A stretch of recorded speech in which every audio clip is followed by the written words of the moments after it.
Hi friends, welcome to Madras விருந்து. இன்றைக்கி நம்ம தேங்காயும் பாலும் வச்சு ரொம்பவே ஈஸியான மெத்தடில் டேஸ்டியான கோகனட் லட்டு தான் செய்ய போகிறோம். இந்த லட்டு செய்கிறதுக்கு அதிகபட்சமாக பார்த்தீங்கன்னா 10லேருந்து 15 நிமிஷம் தான் ஆகும். இந்த கோகனட் லட்டு செய்கிறதுக்கு பாகுபதம் எதுவும் பார்க்க வேண்டாம். ஸோ பிகினர்ஸ் கூட ரொம்பவே ஈஸியாக செஞ்சிடலாம். ரொம்பவே சாஃப்டாக ரொம்பவே சுவையாக இருக்கும். சரிங்க ஃப்ரெண்ட்ஸ், இந்த ரெசிபி எப்படி பண்ணுறது வீடியோக்குள்ளே போய் பார்க்கலாம். தேங்காய் லட்டு செய்கிறதுக்கு முக்கியமான இன்க்ரீடியன்ஸ் பார்த்திங்கன்னா தேங்காய் தான். நான் முழு தேங்காய் பெரிய சைஸ் எடுத்து உடைச்சி வச்சுருக்கேன். அந்த தேங்காயுடைய பின்புறத்தில் ப்ரௌன் கலர் ஓடு முழுசாக ரிமூவ் பண்ணிக்கோங்க. அப்போ தான் லட்டு நல்லா ஒயிட் கலரில் கிடைக்கும். இப்போ பாருங்கள், முழுசாக ரிமூவ் பண்ணியாச்சு. அடுத்தது தேங்காய் சின்ன சின்ன பீஸாக கட் பண்ணிவிட்டு மிக்ஸி ஜாரில் சேர்த்துக்கோங்க. இப்போ பாருங்கள், எல்லா தேங்காயும் கட் பண்ணியாச்சு. இப்போ மிக்ஸி ஜாரில் சேர்த்துக்கலாம். இந்த தேங்காய் கூட தண்ணி எதுவும் சேர்க்கக்கூடாது. பல்ஸ் மோடில் 3-4 சுற்றி விட்டு எடுத்திங்கன்னா கொஞ்சம் கொரப்பாக கிடைக்கும். பாருங்கள், இந்த அளவுக்கு தான் கொரப்பாக அரைச்சிக்கணும். நான் எடுத்து காமிக்கிறேன் பாருங்கள். தேங்காய் துருவல்னா இருக்கும் இல்லையா, அதை விட இன்னும் கொஞ்சம் சின்ன சைஸாக இருக்கணும். அதாவது ரொம்ப கொரப்பாகவும் இல்லாமல் ரொம்பவும் சாஃப்டாக இல்லாமல் இந்த அளவுக்கு தான் இருக்கணும். இந்த தேங்காய் துருவல் எவ்வளோ அளவு இருக்குதுன்னு அளந்துக்கலாம். அப்போ தான் பால் சர்க்கரை சேர்க்கும் போது உங்களுக்கு கரெக்டான மெஷர்மெண்ட் கிடைக்கும். நான் இந்த கப்பில் அளக்கும் போது பார்த்தீங்கன்னா 2 கப் அளவுக்கு கிடைச்சிருக்கு. நீங்கள் எந்த கப்பில் தேங்காய் துருவல் அளக்குறீங்களோ சேம் அதே கப்பில் தான் பால் சர்க்கரை எல்லாமே அளந்துக்கணும். இப்போ இந்த தேங்காய் துருவல் வறுத்துக்கலாம். பேன் சூடானதும் ஸ்டவ் லோ ஃப்ளேமில் வச்சு வறுத்துக்கோங்க. இந்த தேங்காய் துருவல் எப்படி வறுக்கணுன்னா, கலர் மாறக்கூடாது, அடி பிடிக்கக்கூடாது, அதே மாதிரி அந்த ஈரப்பதமும் இருக்கக்கூடாது.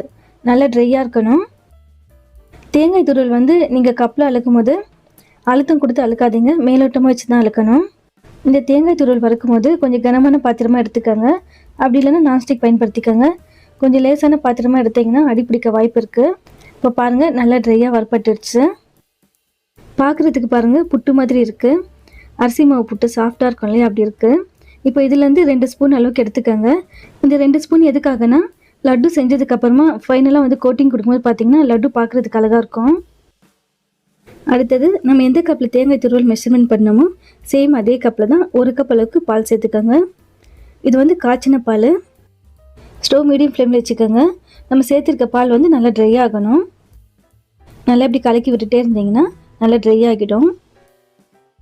பாருங்கள், நல்லா ட்ரை ஆகிடுச்சு. இப்போ இது கூட தேங்காய் துருவல் எந்த கப்பில் மெஷர்மெண்ட் பண்ணமோ சேம் அதே கப்பில் 3/4 கப் அளவுக்கு சர்க்கரை சேர்த்துக்கோங்க.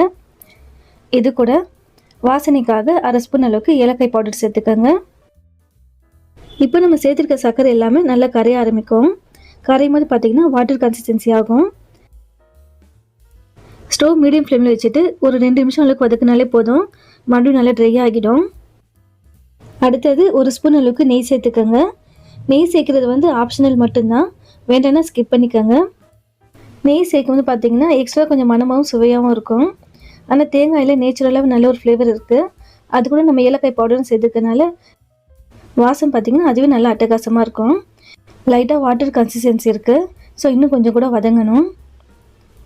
இப்போ பாருங்கள், நல்லா ட்ரையாக வதங்கிடுச்சு. பார்க்கும்போது வாட்டர் கன்சிஸ்டன்சி இருக்கக்கூடாது, ஆனால் தொட்டு பார்த்திங்கன்னா லைட்டாக அந்த மாய்ஸ்சர் இருக்கணும். இதுதான் கரெக்டான பதமே. ரொம்ப ட்ரையாக வதங்கிடுச்சுன்னா லட்டு பிடிக்கும்போது சரியாக பிடிக்க வராது. இப்போ ஸ்டவ் ஆஃப் பண்ணிக்கலாம். கை பொறுக்கிற சூடு வந்ததுக்கப்புறமா லட்டு பிடிச்சிக்கலாம். இப்போ பாருங்கள், ஓரளவுக்கு ஆறிடுச்சு. ஆறினோன்னு பார்த்திங்கன்னா இன்னமும் நல்லா கொஞ்சம் ட்ரை ஆகியிருக்கு. பாருங்கள், உங்களுக்கு லட்டு எந்த சைஸுக்கு தேவையோ அந்தளவுக்கு உருண்டை பிடிச்சிக்கோங்க. நான் கொஞ்சம் சின்ன சைஸ் லட்டு தான் பிடிக்கிறேன்.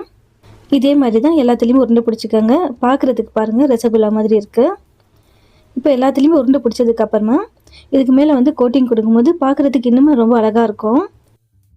தேங்காய் துருவல் வறுக்கும் போது நம்ம 2 ஸ்பூன் அளவுக்கு எடுத்து வச்சோம் இல்லையா, அதில் இது மாதிரி கோட்டிங் கொடுத்துக்கோங்க. உருண்டை பிடிச்ச உடனே நீங்கள் கோட்டிங் கொடுங்க.